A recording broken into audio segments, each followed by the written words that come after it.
Hello everyone, welcome and welcome back to my YouTube channel नर्सोपीडिया।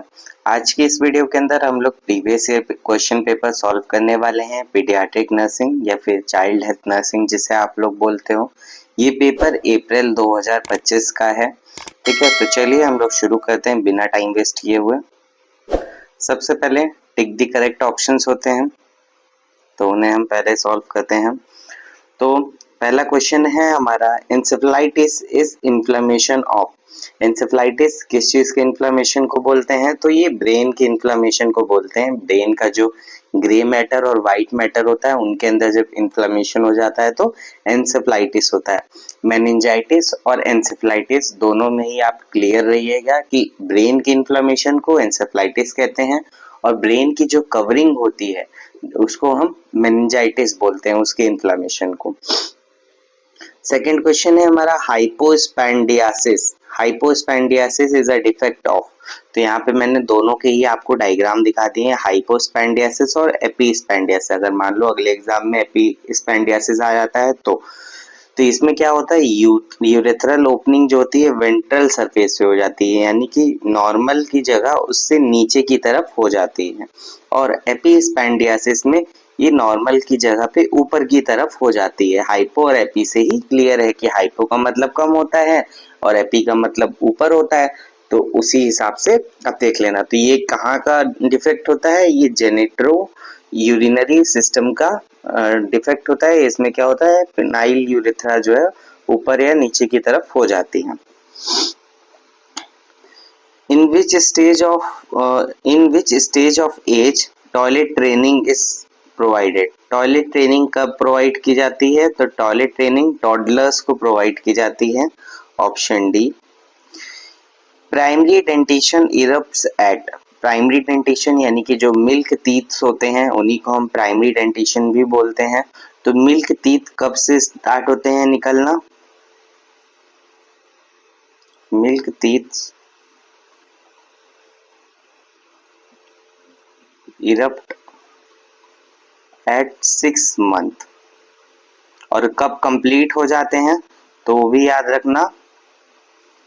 Completely कब निकल आते हैं तो वो हमारा 24 मंथ्स पे, यानी कि 2 साल पे। और अगर यहीं पे प्राइमरी की जगह अब यहाँ पे हमारा जो परमानेंट टीथ की अगर बात की जाए तो वो भी देख लो आप, क्योंकि क्वेश्चन आते हैं। तो परमानेंट टीथ्स होते हैं वो स्टार्ट होते हैं निकलना कब? आपके 6 ईयर पर, 6 इयर्स ऑफ एज, और वो कंप्लीट हो जाता है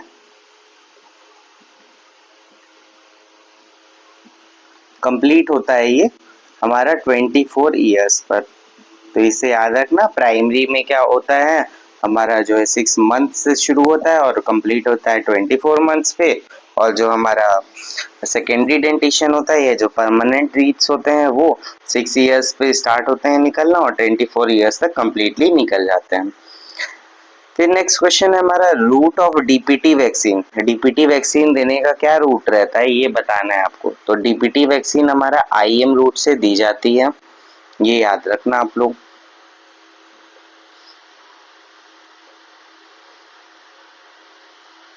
ओके, नेक्स्ट क्वेश्चन है हमारा राइट एंड रॉन्ग क्वेश्चंस।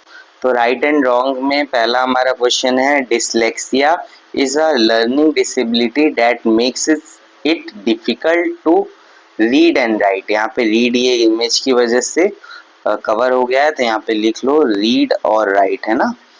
ठीक है, तो ये सही बात है यार, डिसलेक्सिया एक लर्निंग डिसेबिलिटी होती है जिसमें लिखने और पढ़ने में प्रॉब्लम होती है।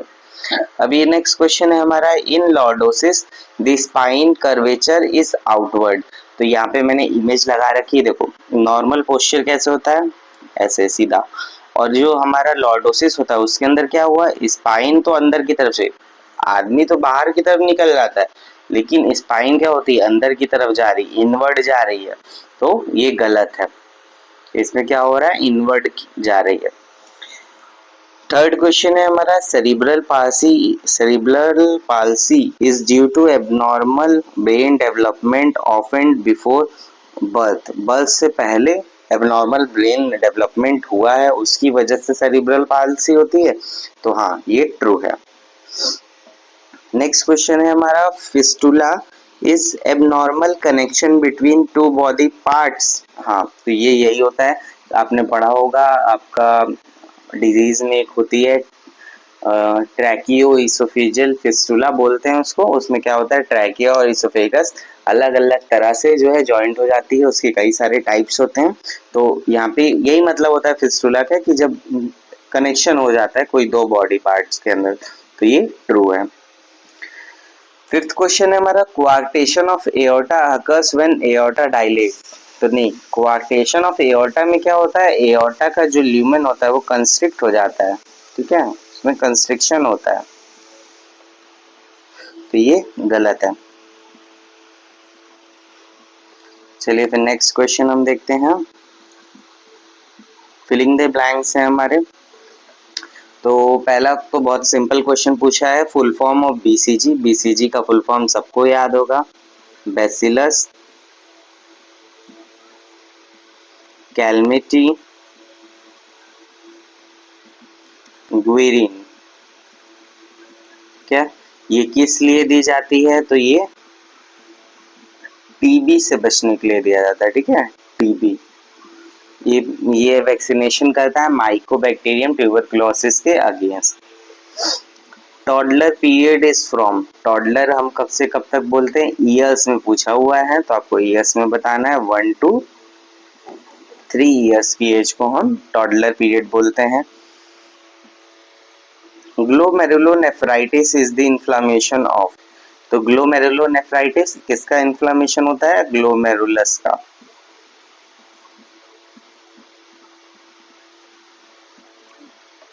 इन्फ्लामेशन ऑफ एंडोकार्डियम, एंडोकार्डियम के इन्फ्लामेशन को क्या बोलते हैं हम, तो इसको हम बोलते हैं एंडोकार्डाइटिस, एंडोकार्डाइटिस।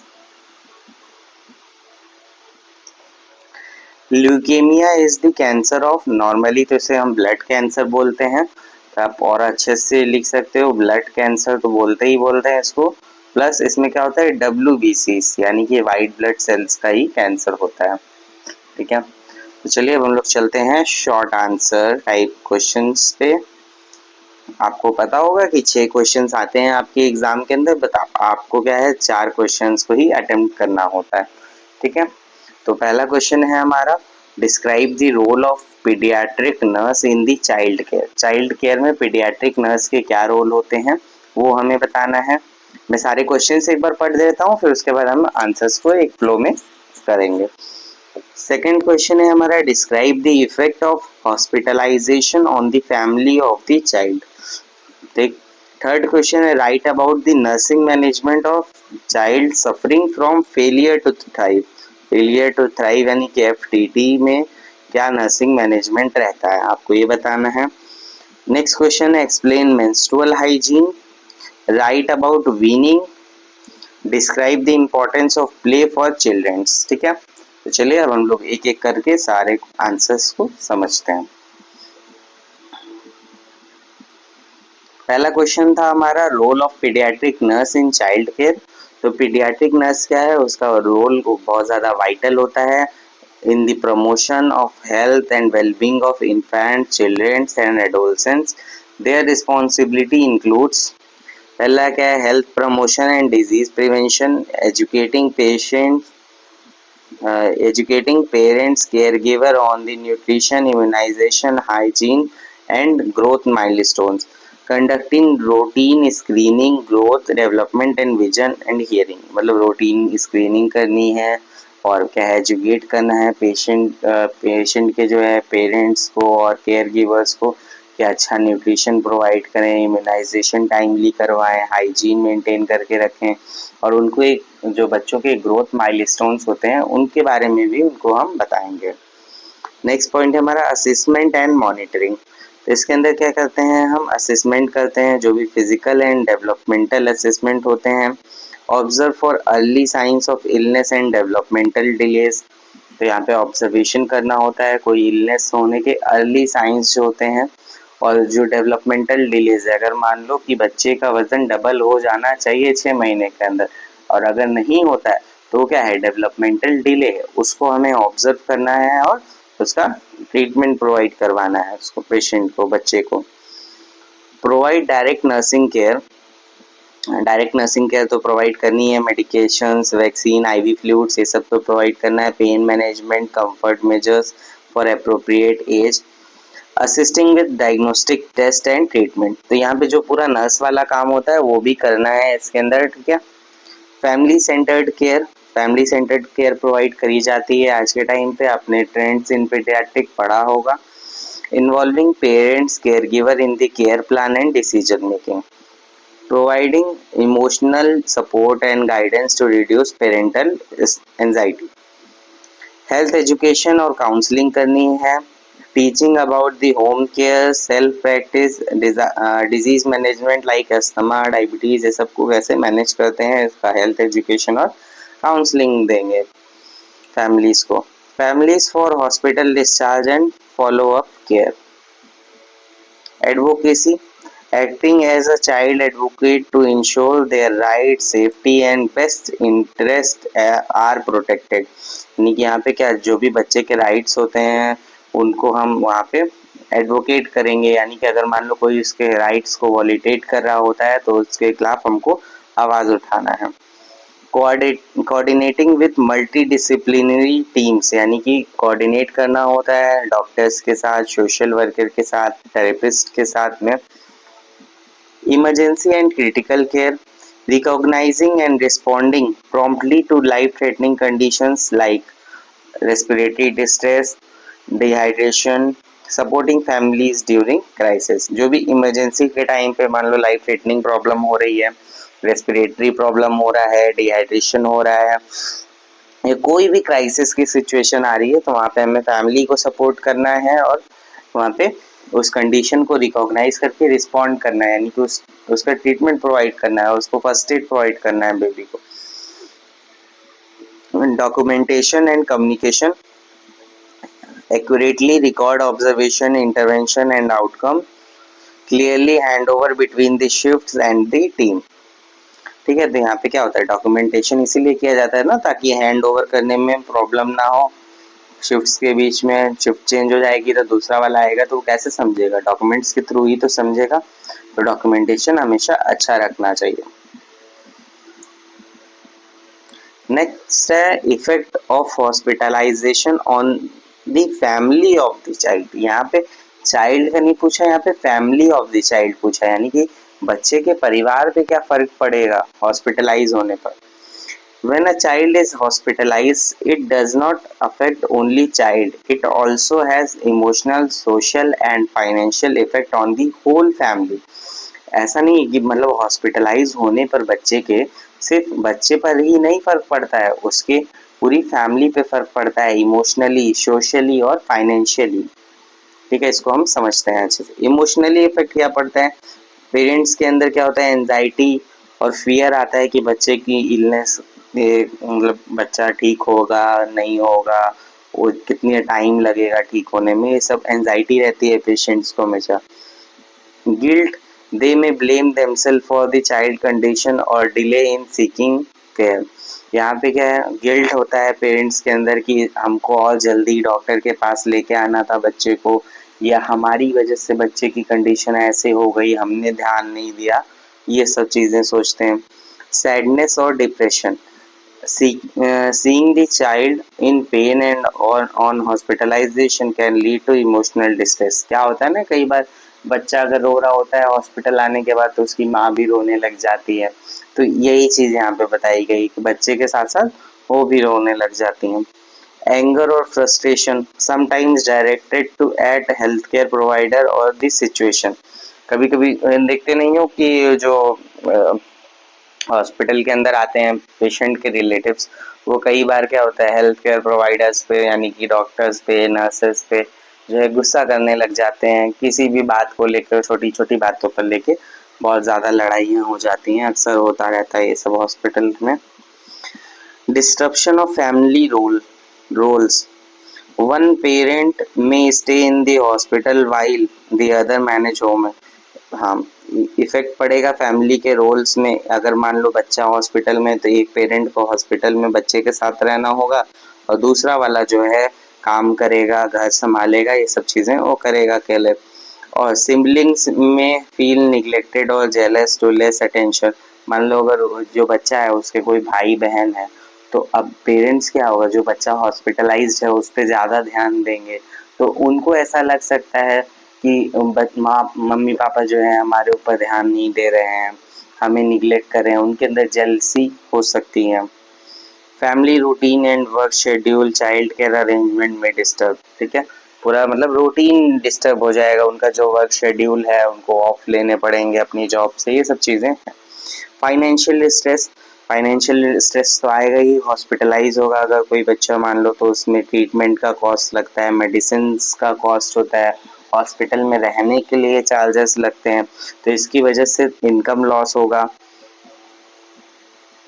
इनकम लॉस दो तरीके से होगा, एक तो हॉस्पिटल में इनकम जा रही है और दूसरा कि पेरेंट्स जो हैं वो अपने वर्क को नहीं कर पा रहे हैं, बच्चे के साथ रह रहे हैं, तो वहाँ से भी उनका सैलरी डिटेक्ट होगा। Extra expenses like travel, food, accommodation near the hospital, तो और भी एक्स्ट्रा खर्चे होंगे, जैसे कि मान लो ट्रैवल करके अगर हॉस्पिटल जाना पड़ रहा है, दूर है, तो वहाँ जाने का, वहाँ रहने का, वहाँ खाने पीने का खर्चा, तो फाइनेंशियल स्ट्रेस तो बनेगा ही बनेगा।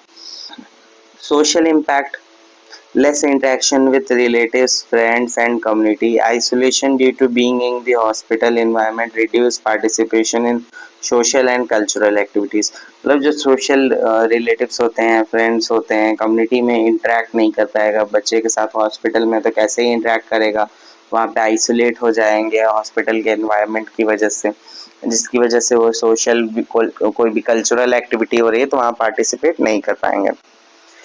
कम्युनिकेशन गैप, कम्युनिकेशन गैप आएगा, misunderstanding between the health care staff and family में cause fear and mistrust, difficult understanding medical terms और ट्रीटमेंट प्लान, इंक्रीजेस स्ट्रेस। तो क्या होता है कि जो मान लो उतने एजुकेटेड लोग नहीं हैं, अगर मान लो पेरेंट्स ज़्यादा एजुकेटेड नहीं हैं, और तो वो जब भी डॉक्टर्स के साथ में बात करेंगे, स्टाफ के साथ बात करेंगे हॉस्पिटल के, तो उनके अंदर थोड़ा सा कम्युनिकेशन गैप रह जाएगा, वो उतने अच्छे से समझ नहीं पाएंगे, क्योंकि जो हेल्थ केयर स्टाफ होगा वो तो मेडिकल टर्म्स में बात कर रहा होगा, बट जो पेरेंट्स होंगे उन्हें वो सब चीज़ें नहीं पता होंगी, तो उसकी वजह से भी स्ट्रेस हो सकता है और एक विश्वास नहीं होने वाली भावना आएगी, मिसट्रस्ट आएगा। पॉजिटिव एडेप्टेशन, समटाइम्स फैमिली में become stronger and more united while supporting the sick child, increase health awareness and better family bonding। ठीक है, फैमिली की बाउंडिंग अच्छी भी हो सकती है इसकी वजह से। कई बार पॉजिटिव भी होता है कि मान लो माँ बाप जो है दूर दूर रह रहे थे, अब जब बच्चे की तबीयत खराब हुई तो दोनों लोग साथ में आके बच्चे की केयर कर रहे हैं, एक ही जगह रह रहे हैं, तो उससे भी यूनिटी बनती है, फैमिली के अंदर बॉन्ड अच्छा बन जाता है।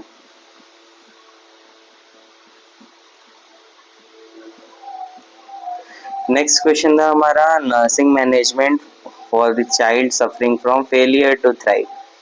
तो इसमें असेसमेंट करना होता है सबसे पहले तो हमें, क्योंकि फेलियर टू थ्राइव का मतलब ही यही है कि वो जितना मतलब बेबी को वेट गेन करना चाहिए था, जितना हाइट इंक्रीज होनी चाहिए थी, हेड सर्कमफ्रेंस इंक्रीज होने चाहिए थे, वो ना अचीव हो पाए, तो उसी को हम फेलियर टू थ्राइव बोलते हैं। तो यहाँ पे सबसे पहले तो असेसमेंट करना है हमको, मॉनिटर करना है weight, height, head circumference regularly, assess feeding history and developmental milestones, identify medical, social and emotional causes. ठीक है, यहाँ पे ये सब चीज़ें हमको करना है। न्यूट्रिशनल सपोर्ट प्रोवाइड करना है, जितनी भी बच्चे की जैसी एज है उस हिसाब से उसको हम फूड प्रोवाइड करेंगे, जितना उसको कैलोरीज नीडेड होगी। अगर मान लो बच्चा ब्रेस्ट फीडिंग है तो उसके मतलब जो मदर होगी उसको ब्रेस्ट फीडिंग के लिए प्रमोट करेंगे और एजुकेट करेंगे, अच्छी टेक्निक कैसे वो और इफेक्टिवली ब्रेस्ट फीडिंग करा सकती हैं। अगर फार्मूला मिल्क प्रिपरेशन पे है, मान लो कोई फार्मूला मिल्क होता नहीं है आर्टिफिशियल मिल्क, अगर उसमें फीडिंग पे है तो उसके लिए उनको जो है सपोर्ट करेंगे। Use supplement feeding if prescribed, अगर मान लो सप्लीमेंट फीडिंग को प्रिस्क्राइब किया गया है तो उसको भी हम प्रोवाइड करवाएंगे।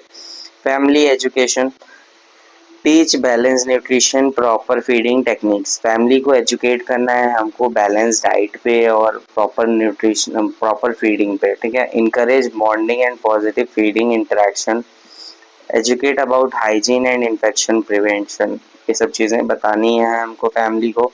Medical collaboration, follow up with paediatrician, dietitian and social worker, सबके साथ फॉलो अप करवाना है। administer prescribe vitamins or medications, treat underlying medical condition, psychosocial support, support the parents emotionally, identify and report neglect or abuse if present, involve family in care plan, ये सब करना है हमको। Psychological support provide करना है parents को, उनका अगर मान लो कोई प्रॉब्लम हो रहा है कुछ भी हो रहा है तो उसको हमको आइडेंटिफाई करना है और उसको प्रॉपरली उसके लिए सपोर्ट करना है। फैमिली को जो है इन्वॉल्व करना है हमको केयर प्लानिंग में, ठीक है। ऑनगोइंग इवैल्यूएशन, फिर उसके साथ साथ मतलब जैसे हर रोज का मॉनिटरिंग हमको करते रहना है कि वेट गेन हो रहा है कि नहीं हो रहा है, क्या डेवलपमेंट हुआ बेबी के अंदर। Adjust care plan as needed, अगर जैसे जैसे उसके अंदर जो है चेंजेस आ रहे हैं उस हिसाब से हमको अपने केयर प्लान को भी एडजस्ट करना है। अगर इम्प्रूवमेंट हो रहा है तो वहाँ पे हम और कम करेंगे चीज़ों को, मेडिकेशन कम करेंगे। इम्प्रूवमेंट नहीं हो रहा है तो बढ़ाएंगे। और फॉलो अप विजिट के लिए हम पेरेंट्स को सजेस्ट करेंगे। नेक्स्ट क्वेश्चन है हमारा मेंस्ट्रुअल हाइजीन। मेंस्ट्रुअल हाइजीन मतलब क्या होता है? इसका मतलब होता है कि अपने जो जेनाइटल एरिया है उसको क्लीन सेफ रखना है during menstruation to prevent infection, discomfort and promote dignity and confidence. Menstrual hygiene का मतलब क्लियर है ना आपको? ये इसमें क्या करना होता है, जेनाइटल एरिया को अपने क्लीन रखना है ड्यूरिंग मेंस्ट्रुएशन ताकि जो है इन्फेक्शन ना हो, वहाँ पे कोई डिस्कम्फर्ट ना हो और प्रॉपर एक डिग्निटी मेंटेन रहे, कॉन्फिडेंस आपका हाई रहे। इसके लिए की पॉइंट्स, यूज क्लीन एब्जॉर्बेंट्स यानी कि क्लीन और safe sanitary pads, tampon, menstrual cup, clean cloth जिसका भी यूज करते हैं आप उसका यूज करें। चेंज पैड्स और क्लॉथ एवरी 4 to 6 hours, अगर हैवी ब्लीडिंग है तो और जल्दी चेंज करना है। Genital hygiene, wash the genital area with mild soap and clean water from front to back। कभी भी क्या है बैक टू फ्रंट नहीं वॉश करना होता है, हमेशा फ्रंट टू बैक ही वॉश करना होता है जेनाइटल एरिया को। Keep the area dry to prevent rashes and fungal infection, area को क्लीन रखना है ताकि वहाँ पे कोई भी रैशेस ना हो, फंगल इन्फेक्शंस ना हो। सेफ डिस्पोजल, डिस्पोज करना है पैड्स को, टेम्पॉन्स को एक डस्टबिन के अंदर कवर्ड, ऐसे नहीं लोकल एरिया में फेंक देना है जिसकी वजह से और ज़्यादा इन्फेक्शन फैले।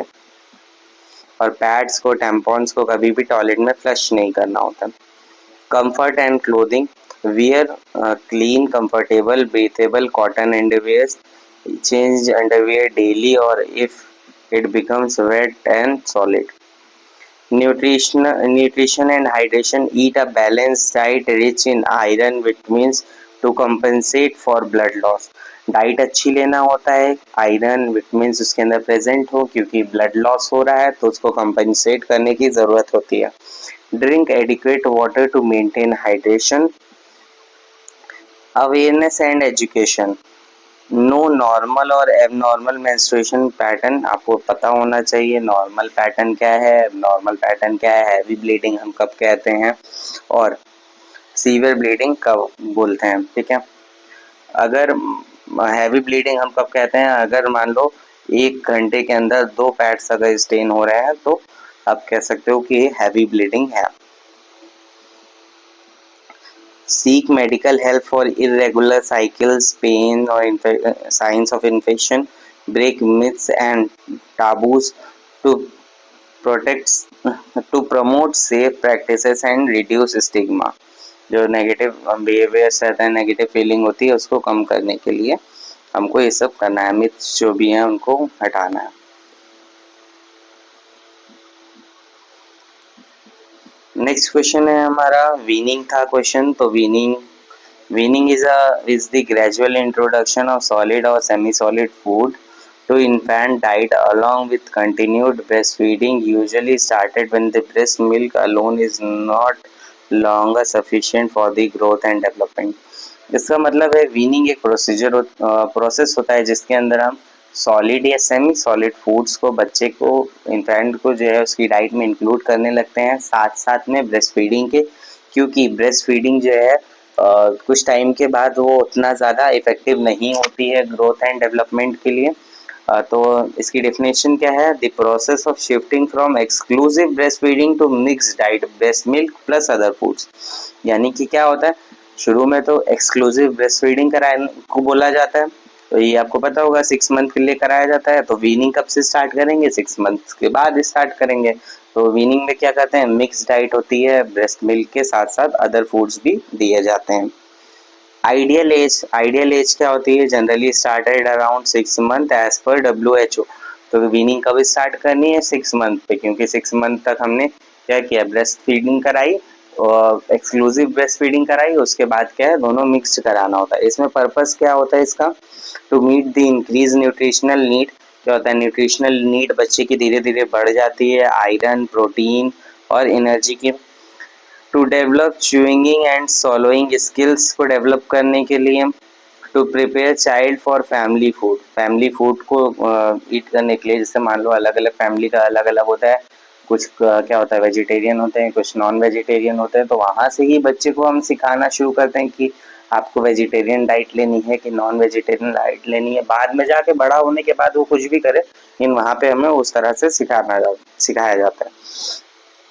प्रिंसिपल ऑफ वीनिंग के क्या प्रिंसिपल्स होते हैं? Start with small quantity of soft and easily digestible foods. ठीक है, introduce one new food at the time to detect allergy. एक साथ जैसे बहुत सारी चीज़ों को नहीं मिक्स करके खिला देना है बच्चे को, एक एक चीज़ों को खिलाना है ताकि जो है बच्चे के अंदर अगर मान लो कोई एलर्जी है तो उसका पता चले। Increase quantity, variety, texture gradually, धीरे धीरे करके हमको क्वांटिटी बढ़ानी होती है। Continue breast feeding along sides complementary feeding up to 2 years और बियॉन्ड। ठीक है, ऐसे ब्रेस्ट फीडिंग जो है कंटिन्यू करते रहना है, 2 साल तक भी कंटिन्यू की जाती है ब्रेस्ट फीडिंग को। टाइप्स ऑफ फूड इसमें कौन कौन से फूड्स को देते हैं? जैसे मैश्ड फ्रूट्स को दिया जाता है। मैश्ड फ्रूट जैसे कि बनाना, पपाया, बॉइल्ड और मैश्ड वेजिटेबल्स, कैरेट, पोटैटो, ये सब प्रोवाइड किया जाएगा। Rice, dal, water, soft khichdi, ये सब चीज़ें प्रोवाइड करेंगे। Later soft chapati pieces and egg yolk, fish if non vegetarian, तो ये सब चीज़ें भी प्रोवाइड करते हैं धीरे धीरे। पहले शुरुआत क्या करेंगे, फ्रूट्स से साथ शुरुआत करेंगे, फिर उसके बाद मैश्ड वेजिटेबल्स को देंगे बच्चे को, फिर उसके बाद जो चावल का पानी, दाल का पानी, खिचड़ी बना कर देंगे, ये सब चीज़ें धीरे धीरे फिर जाके रोटियों पे आएंगे बाद में।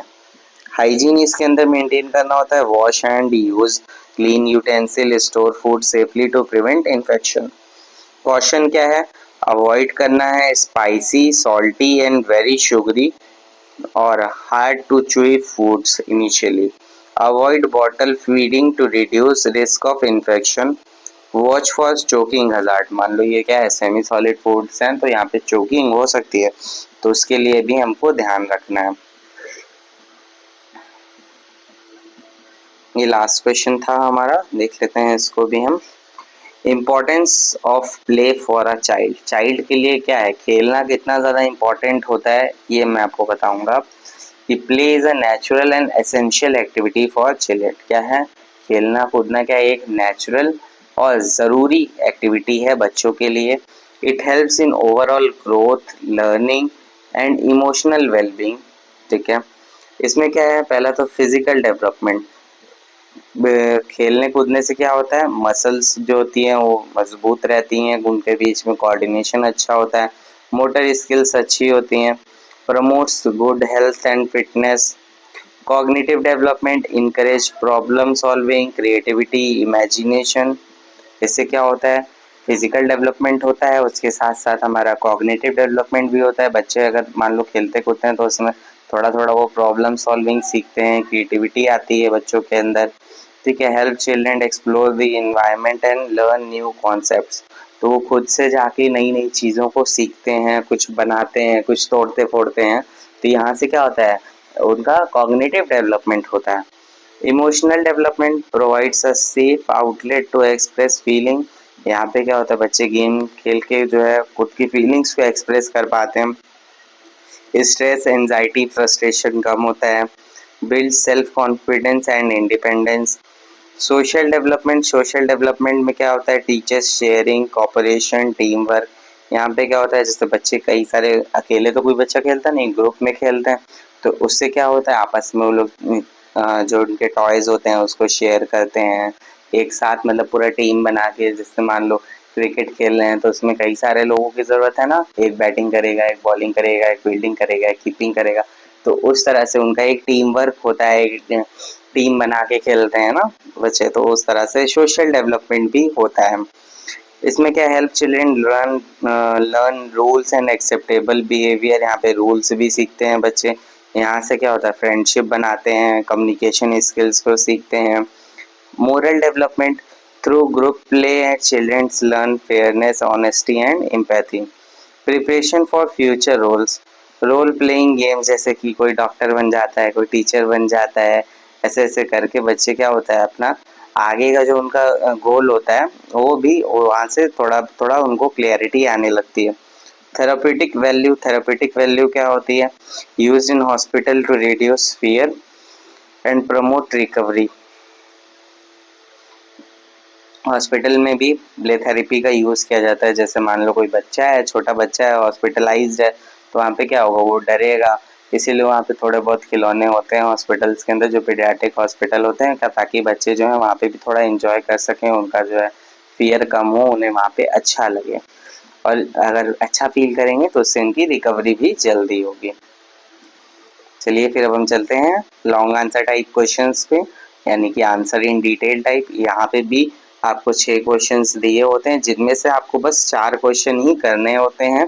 तो आप अच्छे से सेलेक्ट करके अपना जो जो बेस्ट आपको 4 क्वेश्चन लगे आप उन्हीं को करो। और मेरी एक एडवाइस है कि आपको पेपर हमेशा सीरियल वाइज अटेम्प्ट करो।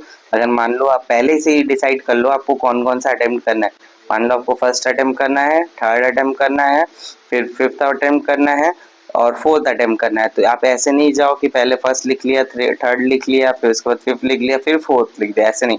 आप हमेशा सीरियल वाइज रहो, फर्स्ट लिखो, फिर सेकंड नहीं आता छोड़ दो, थर्ड लिखो, फिर फोर्थ लिखो, फिर फिफ्थ लिखो, फिर सिक्स, ऐसे करके जो है सीरियल वाइज पूरे पेपर को सीरियल वाइज ही अटेम्प्ट करना। तो चलिए हम लोग क्वेश्चंस को रीड करते हैं। आपने तो शुरू कर दिया होगा रीड करना, मुझे जहाँ तक लगता है। हम तो पहला क्वेश्चन हमारा है, define spina bifida, what are the causes and clinical manifestation of spina bifida, explain about the management of spina bifida. यानी कि यहाँ पे स्पाइना बाइफिडा के बारे में सब कुछ पूछ लिया। फिर दूसरा क्वेश्चन क्या है, define hernia, what are the causes and clinical manifestation of hernia, explain about the management of hernia. Same तरह का क्वेश्चन है, बस डिजीज चेंज कर दी है। ऐसे ही सारे क्वेश्चंस पूछे गए थे इस पेपर के अंदर। फिर उसके बाद क्वेश्चन है, define pneumonia, what are the causes, clinical manifestation. Clinical manifestation आपको समझ आ रहा होगा ना, sign and symptoms, sign and symptoms को बोलते हैं।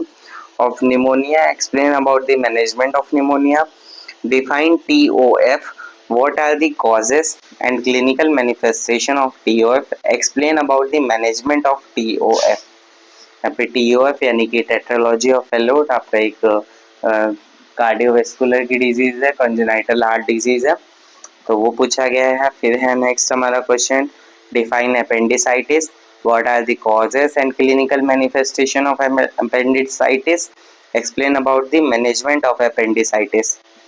नेक्स्ट क्वेश्चन है हमारा, define phimosis, what are the causes, clinical manifestation of phimosis and explain about the management of phimosis. End line से सिर्फ डिजीज पूछ ली थी पेपर के अंदर। पेपर बहुत आसान है, आप आराम से इसको अटेम्प्ट कर सकते हो, ठीक है।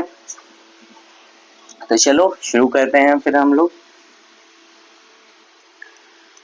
पहला क्वेश्चन हमारा, स्पाइना बाइफिडा,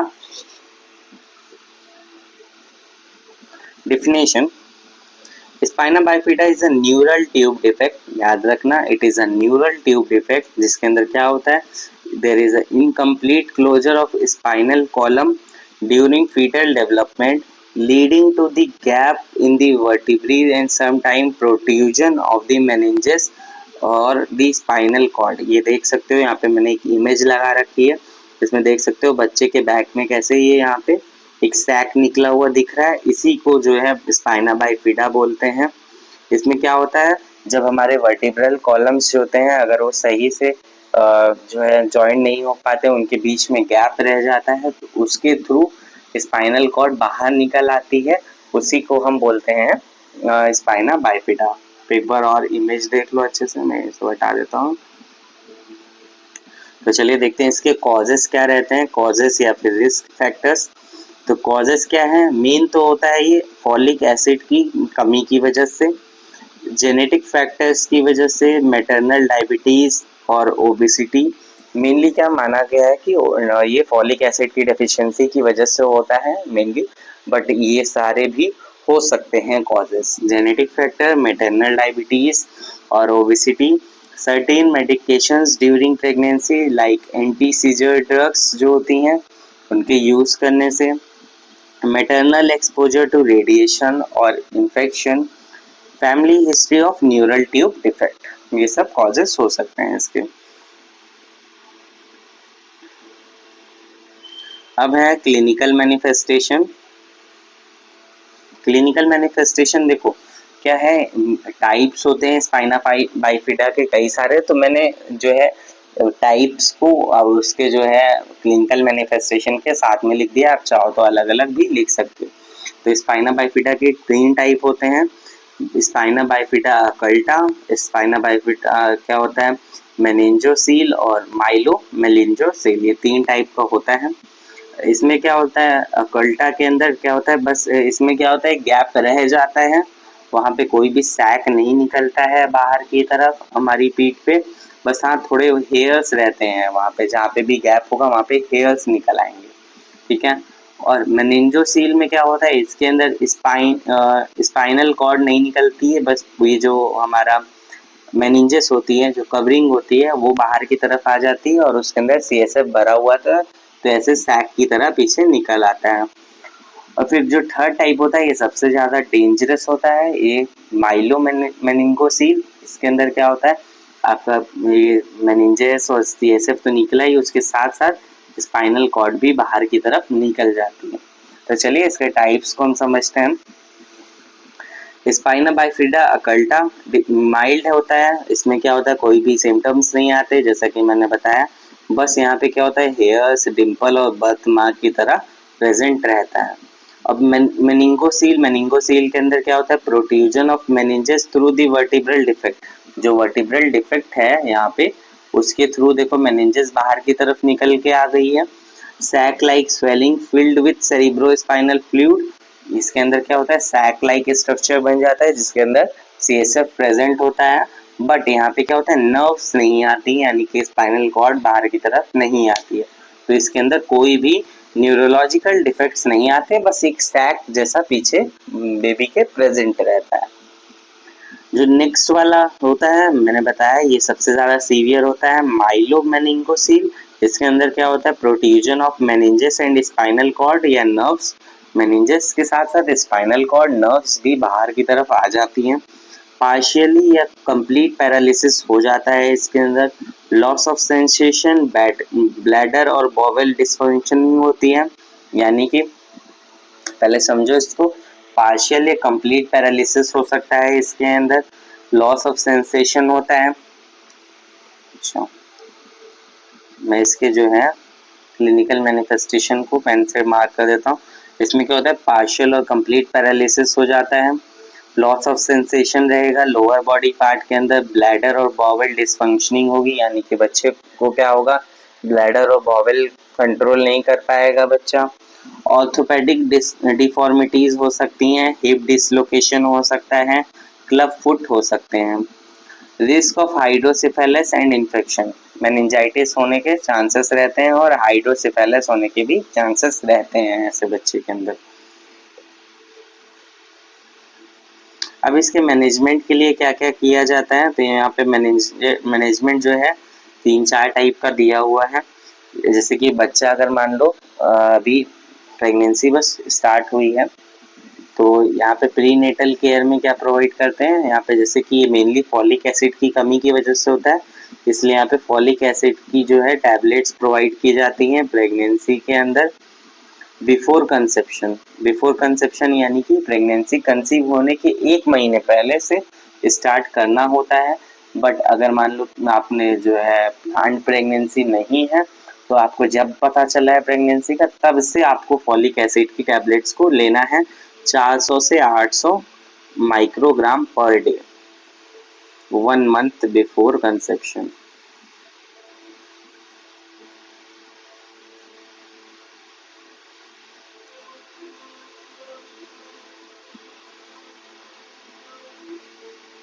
ठीक है, जेनेटिक काउंसलिंग प्रोवाइड करेंगे यहाँ पे, और जो भी रिस्क फैक्टर्स होंगे वो हम असेस करेंगे। फिर उसके बाद इमिडिएटली पोस्ट नेटल यानी कि डिलीवरी हो गई। अब यहाँ पे अगर बच्चे के अंदर प्रेजेंट है आपका स्पाइना बाइफिडा, तो उसमें क्या करेंगे, सबसे पहले जो सैक लाइक स्ट्रक्चर है उसको प्रोटेक्ट करेंगे ताकि इंजरी ना हो। उस स्टेराइल और मॉइस्ट नॉन एडहेसिव ड्रेसिंग करेंगे। स्टेराइल मॉइस्ट यानी कि थोड़ा सा नमी वाली ड्रेसिंग करेंगे ताकि जो आपका ड्रेसिंग है वो उस सैक के अंदर चिपक ना जाए, क्योंकि वहाँ की स्किन जो होती है बहुत ज़्यादा सेंसिटिव होती है, बहुत ज़्यादा सॉफ्ट होती है, तो क्या हो सकता है कि ड्रेसिंग निकालते टाइम वो भी साथ साथ निकल जाए तो बहुत ज़्यादा प्रॉब्लम हो जाएगी। नॉन एडहेरेंट ड्रेसिंग यानी कि वहाँ पे कोई भी टेप्स का यूज़ नहीं करना है हमको। Maintain infant in prone position to reduce pressure on the sac. क्या है, बच्चे को क्या है प्रोन पोजीशन के अंदर रखना है ताकि जो है सैक के ऊपर प्रेशर ना पड़े। Strict aseptic techniques to prevent infection. Aseptic techniques का यूज करना है ताकि इन्फेक्शन ना हो। Monitor for the signs of leakage and rupture. Leakage और रप्चर के साइंस को मॉनिटर करना है। नेक्स्ट है हमारा सर्जिकल मैनेजमेंट। सर्जिकल मैनेजमेंट के अंदर क्या करते हैं, जो भी डिफेक्ट्स हैं उसको जो है क्लोज कर देते हैं सर्जिकल प्रोसीजर के थ्रू। ये 24 से 48 घंटे के अंदर किया जाता है बर्थ के। इसमें क्या होता है, अगर मान लो हाइड्रोसेफेलस होता है तो शंटिंग भी की जाती है। हाइड्रोसेफेलस के अंदर बीटी शंट भी दिया जाता है, आप याद रखना। ठीक है,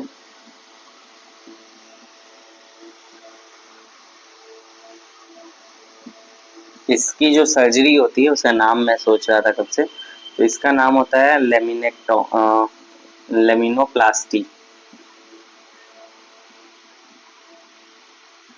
ठीक है, इसकी सर्जरी को लेमिनोप्लास्टी बोलते हैं। सपोर्टिव और लॉन्ग टर्म केयर में क्या प्रोवाइड करना है, इसमें management of bladder and bowel dysfunctions को मैनेज करना है, कैथेटराइजेशन करना है, बॉवेल ट्रेनिंग प्रोवाइड करनी है, orthopaedic interventions for deformity, physiotherapy देनी है ताकि जो नंबनेस है, जो पैरालिसिस है, वहाँ पे थोड़ी बहुत मोबिलिटी आ जाए। साइकोलॉजिकल सपोर्ट देना है बच्चे और फैमिली दोनों को। Life long follow up with the multi disciplinary team, यानी कि इसके अंदर क्या है, लाइफ लॉन्ग फॉलोअप करने की ज़रूरत होती है with the multi disciplinary team, यानी कि कई सारे इसमें डॉक्टर्स का रोल होता है, जैसे paediatric doctor, neurosurgeon, physiotherapist, urologist, orthopaedic surgeon and social worker, क्योंकि बहुत सारी इसमें प्रॉब्लम्स हो जाती हैं अगर हो गया तो। फिर नेक्स्ट क्वेश्चन था हमारा हर्निया। अब इमेज ही देख के क्लियर हो गए होगी कि यहाँ ये हर्निया है, तो चलिए इसको समझते हैं। Hernia is the protrusion of the organ और टिश्यू। इसमें क्या होता है, प्रोट्रूजन होता है यानी कि बाहर निकल आता है ऑर्गन या तो tissue. Commonly part of the intestine, intestine का आमतौर पर ज़्यादातर इंटेस्टाइन का ही प्रोट्रूजन होता है। थ्रू अ वीकनेस और defect in the muscle wall और surrounding tissue that normally contains it. इसमें क्या होता है, जो भी हमारी वीकनेस हो जाती है मसल वॉल के अंदर, इसको सिंपल भाषा में आप समझ सकते हो कि हर्निया क्या होता है, कोई भी ऑर्गन, कोई भी टिश्यू का उसकी नॉर्मल कैविटी से, जो उसकी ओरिजिनल कैविटी होती है, उससे बाहर निकलकर दूसरी कैविटी के अंदर इंटर करना, तो ये हर्निया कहलाता है।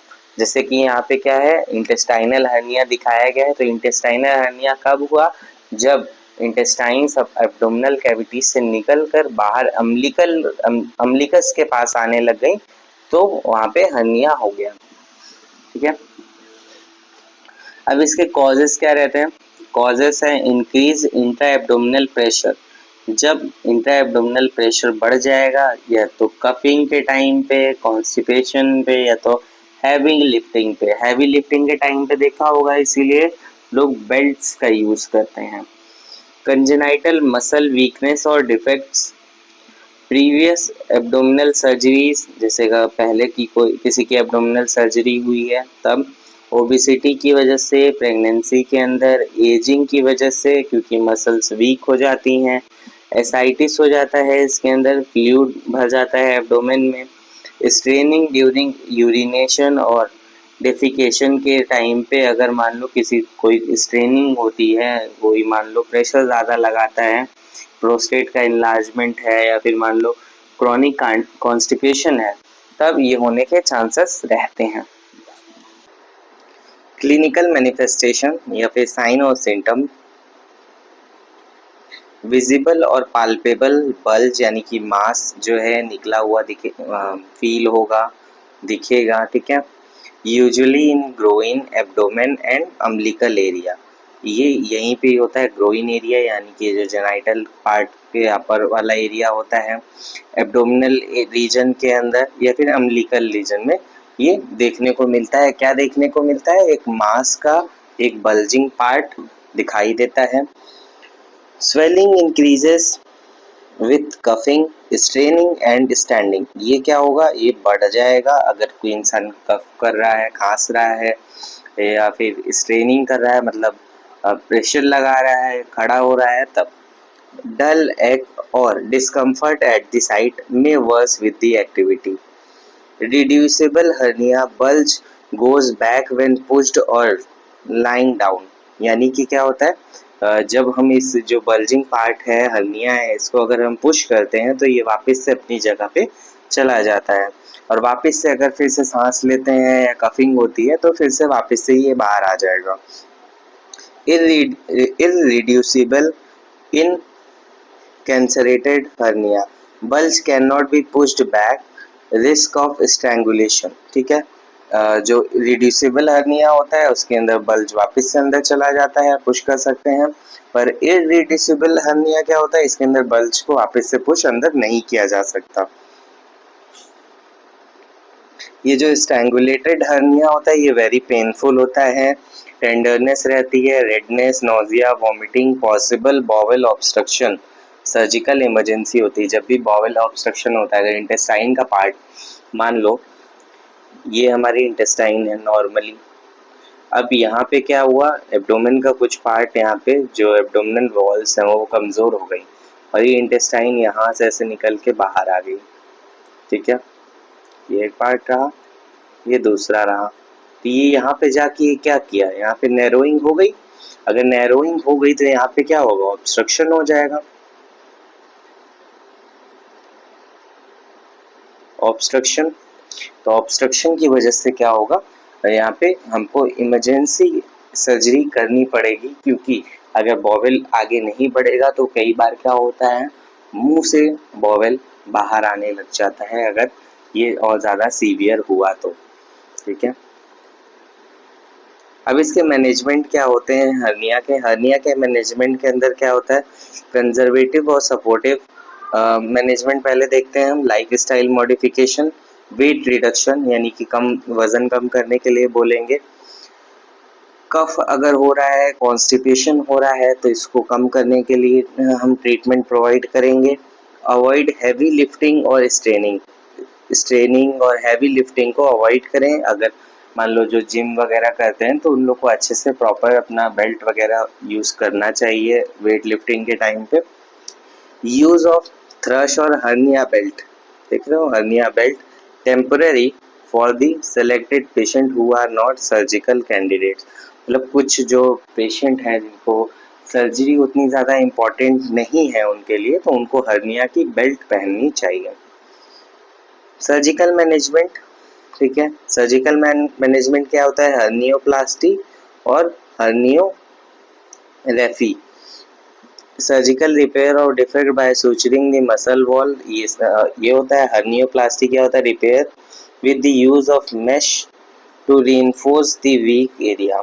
इसके अंदर क्या होता है, कहते नहीं है कि जाली लगा के जो है उसको वापस से ठीक कर दिया गया है हर्निया को, तो ये वही होता है। हर्नियोप्लास्टी के अंदर एक मेश यानी जाली लाइक स्ट्रक्चर जो होता है, उसको जहाँ पे मसल्स वीक होती हैं, जहाँ से हर्निया बाहर आ रहा होता है, वहाँ पे उसको प्लेस करके जो है उसको पैक कर दिया जाता है। Emergency surgery for strangulated and obstructed hernia, मैंने अभी बताया आपको ऑब्स्ट्रक्टेड हर्निया में क्यों इतना इम्पोर्टेंट होता है। फिर उसके बाद medical management, pre and post operative care आपसे पूछ सकता है एग्जाम के अंदर। ये आपको नहीं भी पूछता है, मैनेजमेंट पूछता है, तो आप मेडिकल मैनेजमेंट, सर्जिकल मैनेजमेंट, फिर नर्सिंग मैनेजमेंट जरूर से लिखना, आपके नंबर इंक्रीज होंगे। प्री ऑपरेटिव के अंदर क्या करना है? सबसे पहले आपको असेस करना है साइन और सिम्टम्स को, control cough, constipation, explain procedure and fasting guideline. Fasting guideline मतलब जो एनपीओ स्टेटस मेंटेन करना होता है, हाइजीन मेंटेन करना होता है, बिफोर सर्जरी जितनी सारी चीज़ें हैं आपको सब कुछ करना है। कंसेंट लेना है, साइन वाला जो होता है ना, इन्फॉर्म्ड कंसेंट, वो लेना है आपको। जो भी जितने सारे भी आपका जो प्री ऑपरेटिव केयर होती हैं वो सारा आपको यहाँ पे लिखना है। मैंने कम लिखा है ताकि ज़्यादा टाइम वेस्ट ना हो। पोस्ट ऑपरेटिव के अंदर क्या करना है? आपको मॉनिटर करना है पेन, ब्लीडिंग, इन्फेक्शन के लिए। इनकरेज करना है अर्ली मोबिलेशन। अर्ली मोबिलेशन क्यों कराया जाता है? ताकि क्या हो, पेशेंट को ज़्यादा रिहेबिलिटेट करने की ज़रूरत ना हो, फीकल मूवमेंट अच्छे से हो सके, वॉवल मूवमेंट अच्छा रहे, इसलिए अर्ली मूवमेंट कराया जाता है, अर्ली एम्बुलेशन कराया जाता है। Teach to avoid heavy lifting, straining और activities that increases intra abdominal pressure during recovery. तो वो सब तो हर सर्जरी के बाद ही आपको बताया जाता है कि भारी चीज़ें आपको उठाना नहीं है, एब्डोमेन पे ज़्यादा प्रेशर नहीं लगाना है, ज़्यादा देर तक बैठना नहीं है, आराम करना है, ये सब चीज़ें आप करोगे। बाकी जो मेडिकेशंस हैं उसको आप प्रेफर करोगे। तो इसके बाद नेक्स्ट हमारा क्वेश्चन था निमोनिया से। तो निमोनिया हम लोग समझते हैं निमोनिया क्या होता है। Pneumonia is an acute inflammation of the lungs parenchyma. Lungs की पैरेन्काइमा का इन्फ्लामेशन हो जाता है, स्पेशली एल्वेलाई, जिसकी वजह से क्या होता है, वहाँ पे फ्लूइड और पस का एक्यूमुलेशन हो जाता है, यानी कि पस और फ्लूइड इकट्ठा हो जाता है। एक बार डेफिनेशन अच्छे से पढ़ लो, याद कर लेना इस डेफिनेशन को, बहुत ज़्यादा पूछा जाता है pneumonia. Pneumonia is an acute inflammation of lungs parenchyma, especially the alveoli, usually caused by an infection leading to accumulation of fluid or pus that interferes with the gas exchange। आप खुद ही देखो ये डायग्राम के अंदर ये healthy lung दिया हुआ है इधर, तो ये कितना क्लीन है। इसमें निमोनिया वाले में क्या है, यहाँ पे क्या है, फ्लूइड पस का एक्यूमुलेशन हो जाएगा। अभी देखो और जूम करके यहाँ पे एल्वेलाई के अंदर अगर मान लो इतना स्पेस फ्लूइड या पस ऑक्यूपाई कर लेगा तो गैसेस एक्सचेंज के लिए स्पेस कम नहीं हो जाएगा। तो यही कंडीशन होती है, इसी की वजह से जो है गैसेस एक्सचेंज सही से नहीं हो पाता है। अब इसके कॉजेस क्या हैं? कॉजेस, इन्फेक्शियस कॉजेस क्या रहते हैं? बैक्टीरिया, कौन से bacteria? Streptococcus pneumoniae, staphylococcus aureus और हीमोफिलस इन्फ्लुएंजा। वायरस के अंदर भी influenza virus, respiratory syncytial virus, RSV. Fungi के अंदर कैंडिडा, हिस्टोप्लाज्मा। फंगी कम ही होता है, बैक्टीरिया वायरस की वजह से ज़्यादा निमोनिया होता है, ठीक है। और ये क्लाइमेडिया निमोनाई। नॉन इन्फेक्शियस के अंदर क्या होता है? एस्पिरेशन की वजह से। एस्पिरेशन यानी कि हमारा कोई भी फ्लूइड या फूड या कोई भी गैस्ट्रिक कंटेंट हमारा फूड पाइप के अंदर जाने की जगह विंड पाइप के अंदर चला जाए तो वो हमारे स्टमक में ना जाकर लंग्स के अंदर चला जाएगा, जिसकी वजह से वहाँ पे एक्यूमुलेशन हो जाएगा फ्लूइड का और निमोनिया हो जाएगा। तो ये एस्पिरेशन की वजह से होता है, केमिकल और टॉक्सिक इनहेलेशन की वजह से होता है, इम्यून सप्रेशन यानी कि जैसे मान लो किसी का ट्रांसप्लांट हुआ है, कीमोथेरेपी चल रही है तो उनके अंदर ये सब ज़्यादा होने के चांसेस रहते हैं। क्लिनिकल मैनिफेस्टेशन जनरल साइंस रहेंगे, जो इन्फेक्शन के साइंस होते हैं, फीवर, चिल्स, मलाइज, फटीग। अब रेस्पिरेटरी साइंस हम देखते हैं। रेस्पिरेटरी साइंस के अंदर क्या होगा, कफ होगा, ड्राई, और जो हमारा स्पूटम के साथ में होता है, स्पूटम आएगा येलो, ग्रीन या रस्टी कलर का, ठीक है, येलो, ग्रीन, रेड कलर का आएगा इन्फेक्शन के हिसाब से। डिस्पीनिया यानी कि सांस लेने में प्रॉब्लम होगी, shortness of breathe, chest pain होगा, टेकीपीनिया होगा, ठीक है, टेकीपीनिया यानी कि तेजी से सांस लेगा, क्रैकल्स और decrease breath sound on exaltation, ठीक है। सीवियर केसेस के अंदर साइनोसिस हो जाएगा, ब्लू लिप्स और finger tips, confusion specially in elderly, hypoxaemia, respiratory distress, ये सब होगा। मैनेजमेंट ऑफ निमोनिया, निमोनिया का मैनेजमेंट क्या है, तो मेडिकल मैनेजमेंट के अंदर इसके अंदर अगर जिस टाइप का भी निमोनिया हुआ है, बैक्टीरिया की वजह से, वायरस की वजह से, फंगस की वजह से, तो वो antibiotic, antiviral, antifungal drugs provide करेंगे। फीवर के लिए एंटीपायरेटिक्स देंगे, चेस्ट पेन के लिए एनाल्जेसिक देंगे, ऑक्सीजन थेरेपी अगर हाइपोक्सीमिया हो रहा है तो, यानी कि ब्लड के अंदर अगर ऑक्सीजन लेवल कम हो रहा है तब ऑक्सीजन थेरेपी देंगे। IV fluids for hydration if oral intake is poor, ठीक है। Bronchodilators if bronchospasm present, bronchodilator देंगे अगर सांस लेने में बहुत ज़्यादा प्रॉब्लम हो रही है तो। अब नर्सिंग मैनेजमेंट देखते हैं हम इसका। नर्सिंग मैनेजमेंट के अंदर सबसे पहले तो असेसमेंट एंड मॉनिटरिंग होता है, वाइटल साइंस की monitoring, respiratory rate, oxygen saturation, observe for the signs of respiratory distress. Airway and breathing support provide करने के लिए हम क्या क्या कर सकते हैं, पोजीशन करेंगे पेशेंट को सेमी फाउलर या फाउलर पोजीशन में, क्योंकि इससे क्या होता है, लंग्स का एक्सपेंशन ज़्यादा होता है। Encourage coughing and deep breathing, coughing और डीप ब्रीदिंग को इनकरेज करेंगे। Chest physiotherapy if advised, suction if secretions are excessive in infants and critically ill patients. Fluid and nutrition, fluid and nutrition के अंदर क्या है, इनकरेज करेंगे oral fluids, ठीक है, unless contraindicated, provide adequate nutrition for healing and energy. Comfort measures के अंदर क्या करना है, provide rest, manage fever and pain. Education, complete prescription antibiotic if any symptoms approved. Avoid smoking, avoid smoking exposure to irritants. Teach importance of vaccination like pneumococcal vaccine दी जाती हैं, influenza vaccine दी जाती है, तो इस सब के बारे में हम पेशेंट को बताएंगे, एजुकेट करेंगे। नेक्स्ट डिजीज कंडीशन थी हमारी, फोर्थ क्वेश्चन था टेट्रोलॉजी ऑफ फेलोइड से। तो टेट्रोलॉजी ऑफ फेलोइड, सबसे पहले हम इसकी डेफिनेशन पढ़ते हैं।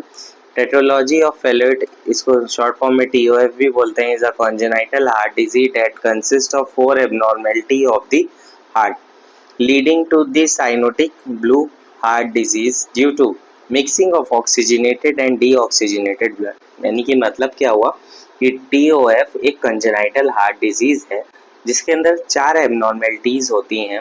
और TOF क्या है, ये हमारा साइनोटिक हार्ट डिजीज है, तो इसके अंदर क्या होता है, साइनोसिस होता है। क्यों होता है, क्योंकि इसमें ऑक्सीजनेटेड ब्लड और डीऑक्सीजनेटेड ब्लड के बीच में मिक्सिंग होती है।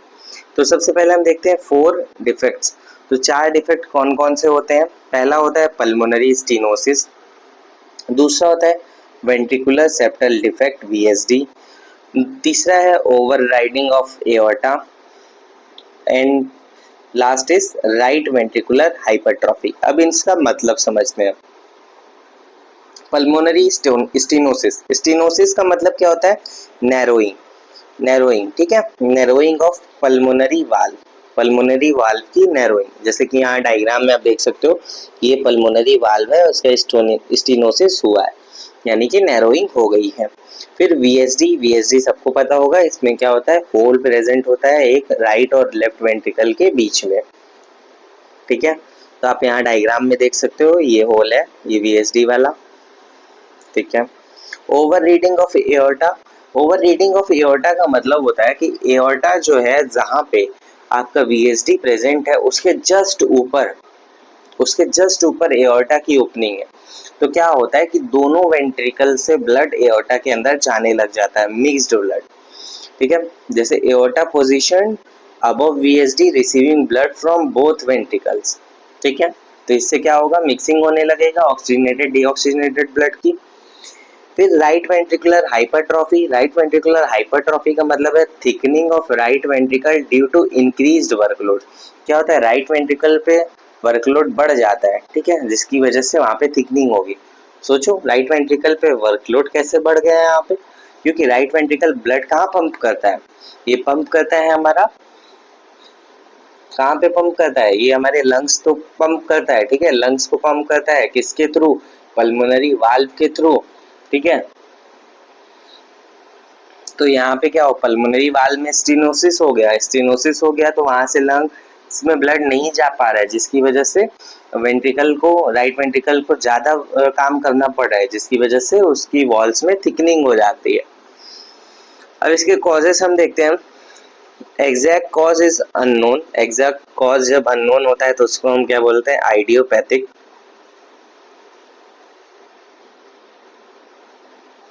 ठीक है। जेनेटिक फैक्टर्स जैसे कि down syndrome, D George syndrome, maternal factors होते हैं, अगर रूबेला का इन्फेक्शन होता है प्रेगनेंसी के टाइम पे, alcohol use, smoking, uncontrolled diabetes होता है तब, poor maternal nutrition, advance maternal age, family history of congenital heart disease, तो ये सब चीज़ों में हो सकता है। एग्जैक्ट कॉज तो नहीं पता है।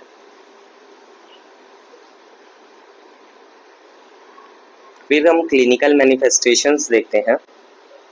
क्लिनिकल मैनिफेस्टेशंस में सबसे पहले तो साइनोसिस, क्योंकि साइनोटिक हार्ट डिजीज है तो साइनोसिस होगा। साइनोसिस का मतलब पता है ना आपको? साइनोसिस का मतलब होता है bluish discoloration of skin, lips और finger toes, often after birth और ड्यूरिंग क्राइंग एंड फीडिंग। इसको अगर मान लो, टेट स्पेल भी इसी को बोलते हैं। टेट स्पेल यानी कि जब सडन साइनोसिस हो जाए, डिफिकल्ट ब्रीदिंग हो, फेंटिंग हो, स्पेशली आफ्टर क्राइंग और एक्सर्शन, यानी कि क्या होता है? जब बच्चा कुछ एक्टिविटी कर रहा होता है, जैसे कि मान लो क्राई कर रहा है और फीडिंग हो रही है, या फिर मान लो वो डेफिकेशन कर रहा है, तो वो टेट स्पेल हो जाता है। टेट स्पेल यानी कि sudden cyanosis. Clubbing of finger and toes, clubbing of fingers कब होता है? जब हाइपोक्सिया, हाइपोक्सिया यानी कि हमारी जो टिश्यूज हैं उनके अंदर ऑक्सीजन की कमी है। हाइपोक्सिया, हाइपोक्सीमिया में कंफ्यूज मत होना। हाइपोक्सिया यानी कि टिश्यूज में ब्लड का, ऑक्सीजन का कमी होता है, और हाइपोक्सीमिया यानी कि ब्लड के अंदर ऑक्सीजन की कमी। हार्ट मर्मर्स प्रेजेंट होंगे due to VSD and pulmonary stenosis. Difficult feeding होगा, पुअर वेट गेन होगा, फेलियर टू थ्राइव हो जाएगा। एक्सर्शनल डिस्पीनिया यानी कि shortness of breath in on activity. Squatting position, posture, squatting posture यानी कि child instinctively squats to relieve breathlessness by increasing the systemic vascular resistance and improving oxygenation. अब management of TOF अगर हम देखें तो TOF के मैनेजमेंट के लिए मेडिकल और सपोर्टिव केयर में, यानी कि टेट स्पेल के टाइम पे बच्चे को क्या करना है? नी चेस्ट पोजीशन में प्लेस कर देना है, जिससे कि इंक्रीज होता है सिस्टेमिक वेस्कुलर रेजिस्टेंस। एडमिनिस्टर करना है ऑक्सीजन, गिव मॉर्फिन टू काम and reduce pulmonary spasm. Ivy fluids देने हैं ताकि सर्कुलेटरी वॉल्यूम मेंटेन रहे। बीटा ब्लॉकर्स देंगे ताकि हार्ट का वर्कलोड कम हो। प्रिवेंट डिहाइड्रेशन, ठीक है। आयरन सप्लीमेंट्स देंगे अगर एनीमिया प्रेजेंट है तो। Next surgical management. Surgical management के अंदर क्या होता है, शंटिंग की जाती है, पैलेटिव शंट सर्जरी यानी कि BT shunt, Blalock Taussig shunting. इससे क्या होता है, इंक्रीज करता है pulmonary flow until the child is ready to corrective surgery. अब क्या होता है कि पहले बच्चे को, अब हम एक छोटा बच्चा है तो उसको हम इतनी सारी सर्जरी, चार डिफेक्ट्स हैं तो उसकी सर्जरी एक साथ तो कर नहीं सकते, तो उसके लिए पहले बीटी शंटिंग कर दी जाती है यानी कि पल्मोनरी वाल्व को ओपन कर दिया जाता है जिससे कि पल्मोनरी ब्लड फ्लो नॉर्मल हो जाता है। फिर उसके बाद जब कंप्लीट सर्जरी क्या होता है, 6 से 12 महीने पे की जाती है, जिसके अंदर वीएसडी को क्लोज कर दिया जाता है, पल्मोनरी स्टेनोसिस को हटा दिया जाता है, ये सब किया जाता है। फिर नर्सिंग केयर क्या है, मॉनिटर करना है vital signs, oxygen saturation, growth and development, recognise and manage cyanotic spell promptly. जो टेट स्पेल था उसी को साइनोटिक स्पेल भी बोलते हैं, उसको मैनेज करना है, रिकॉग्नाइज करना है, provide adequate nutrition and hydration, educate parent about recognizing early warning signs and emergency measures।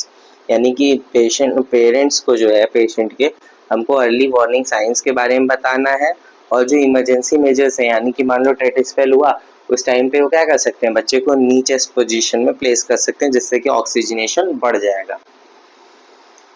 Support emotional needs of family, prepare them for surgery and long term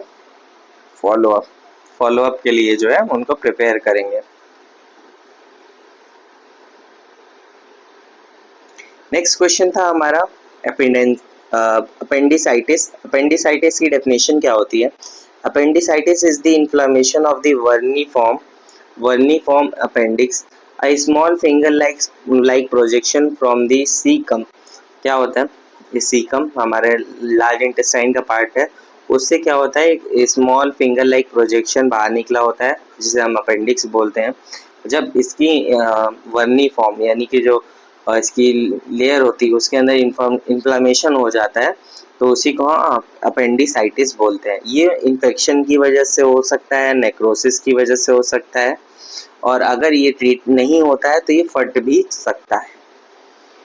causes क्या रहते हैं, अपेंडिक्स के lumen में क्या हो, obstruction हो जाए, क्यों किस वजह से होता है, फीकल लिथ कब बोलते हैं, जब हार्ड स्टूल होता है, लिम्फोइड हाइपरप्लेजिया यानी कि बच्चों के अंदर ये ज़्यादा कॉमन होता है, पैरासाइट्स, फॉरेन बॉडी अगर वहाँ पे जाके कुछ फंस जाए, ट्यूमर हो, इन्फेक्शंस की वजह से bacterial overgrowth on the lumen is blocked. अब क्लिनिकल मैनिफेस्टेशंस के अंदर क्या होगा, मेनली तो पेन होता है, इनिशियली वैल्यू है पेरी एब्डोमिनल एपिगेस्ट्रिक पेन होगा जो कि शिफ्ट होगा राइट क्वाड्रेंट में यानी कि मैक बर्ने पॉइंट, जहाँ पे ये अपेंडिक्स प्रेजेंट होता है उसको मैक बर्नी पॉइंट बोलते हैं। ठीक है, कई बार ये भी क्वेश्चन आ जाता है कि मैक बर्नी पॉइंट किस डिजीज से रिलेटेड है, तो ये अपेंडिक्स से रिलेटेड है, आप याद रखना। Pain worsen with the movement, coughing, sneezing, tenderness on the McBurney point, याद रखना टेंडरनेस प्रेजेंट होता है और ये पेन बढ़ जाता है मूवमेंट, कफिंग और स्नीजिंग के साथ में।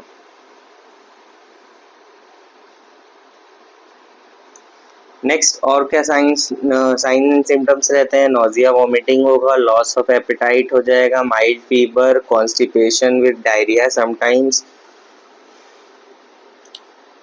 एडवांस केसेस में क्या होगा, साइन ऑफ पेरिटोनाइटिस यानी कि रिजिड एब्डोमेन, सीवियर पेन, और इफ परफोरेशन अगर मान लो अगर अपेंडिक्स फट जाता है तो ये सब चीज़ें होती हैं। मैनेजमेंट ऑफ अपेंडिक्स के मैनेजमेंट के लिए क्या है, medical management, pre operative care में क्या करना है, एनपीओ रखना है, एनपीओ यानी कि नील पर ओरल यानी कि मुंह से कुछ भी खाने पीने के लिए नहीं देना है सर्जरी के पहले, फ्लूइड्स को मेंटेन करना है ताकि हाइड्रेटेड रहे पेशेंट, पेन मैनेज किया जाएगा, पेशेंट का एंटीबायोटिक्स प्रोवाइड करते हैं, लेक्सेटिव और एनीमा प्रोवाइड करते हैं, लेक्सेटिव और एनीमा नहीं प्रोवाइड करते हैं, अवॉइड करते हैं क्योंकि इससे क्या होता है रिस्क ऑफ रप्चर बढ़ता है। Avoid applying heat to abdomen, heating को अवॉइड करते हैं क्योंकि इसकी वजह से इन्फ्लामेशन और बढ़ सकता है या परफोरेशन हो सकता है।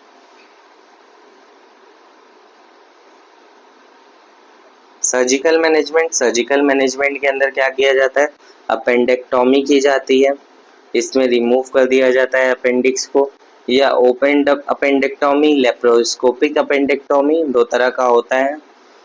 इमरजेंसी सर्जरी, परफोरेशन, एब्सिस अकर और जनरलाइज पेरिटोनाइटिस। अगर मान लो परफोरेशन हो गया, इमरजेंसी केसेस की बात की जा रही है, अगर अपेंडिक्स फट गया या वहाँ पे पस का फॉर्मेशन हो गया तो वहाँ पे इमरजेंसी सर्जरी की जाएगी। नर्सिंग केयर क्या क्या प्रोवाइड किया जाता है, मॉनिटर करते हैं वाइटल साइंस को, एब्डोमिनल असेसमेंट करते हैं फ्रिक्वेंटली, प्रोवाइड करते हैं कंफर्ट मेजर्स को, पेन रिलीव करते हैं as ordered, maintain IV fluids and administer antibiotics as prescribe. ठीक है। पोस्ट ऑपरेटिव के अंदर क्या क्या किया जाएगा, अर्ली एम्बुलेशन किया जाता है, जैसे एडवाइस हो 1 दिन 2 दिन 3 दिन, जब भी एडवाइस हो तब हम उसका एम्बुलेशन करवाएंगे। मॉनिटर फॉर कॉम्प्लिकेशंस, अगर मान लो ब्लीडिंग है, इन्फेक्शन है तो उसको मॉनिटर करेंगे और इन्फॉर्म करेंगे डॉक्टर को। Wound care and observation for the sign और इन्फेक्शन, सेम चीज़ है, वुंड केयर प्रोवाइड करना है। Educate the patient and family on gradual return to normal diet, मतलब धीरे धीरे करके नॉर्मल डाइट पे आना है, पहले सेमी सॉलिड से स्टार्ट किया जाता है, फिर धीरे धीरे करके नॉर्मल डाइट देना शुरू किया जाता है। Activity restrictions as per surgeon's advice, when to seek help, fever, worsen, pain और वुंड इश्यूज में। हमारा 6th क्वेश्चन था फिमोसिस। तो फिमोसिस का क्या मतलब होता है, डेफिनेशन देख लो सबसे पहले आप, फिर मैं डायग्राम को एक्सप्लेन करता हूँ। Phimosis is a condition where the foreskin क्या होता है, जो ग्लैंड्स पेनिस के ऊपर की स्किन होती है उसी को हम फोर स्किन बोलते हैं, of the penis can not retracted, यानी कि पीछे की तरफ वापस से जब खींच ना पाए उसको फिमोसिस उसी कंडीशन को बोलते हैं। ठीक है।